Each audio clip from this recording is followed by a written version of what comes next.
C'est à Deraa, une petite ville du sud-ouest de la Syrie, que tout a commencé il y a près de 3 semaines. S'en est suivie une série de manifestations sans précédent depuis l'arrivée au pouvoir de Bachar al-Assad. Des manifestations dont les principales images proviennent de vidéos amateurs postées sur les réseaux sociaux. Selon des militants des droits de l'homme, plusieurs dizaines d'opposants auraient été tués, des centaines arrêtés. En réponse, le président syrien a dissous le gouvernement et mis les manifestations sur le dos d'un complot étranger.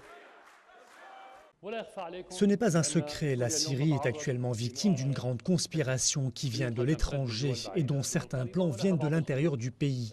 Cette conspiration est différente de ce qui se passe ailleurs dans le monde arabe, sur la forme et sur le moment choisi.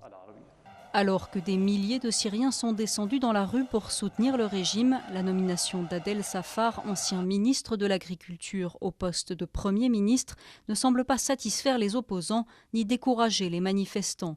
Leurs revendications, plus de liberté, une abolition de l'état d'urgence en vigueur depuis 1963, mais surtout le départ du pouvoir du parti Baas.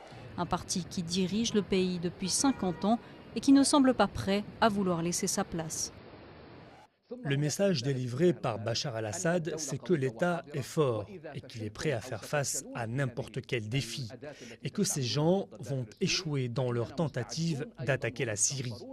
L'État est prêt à faire face à ça, même si cela demande une réponse militaire.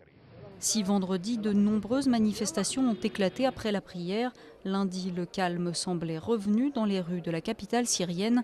Un calme qui pourrait ne pas durer. Les opposants appellent à une nouvelle semaine de manifestations baptisée Semaine des Martyrs.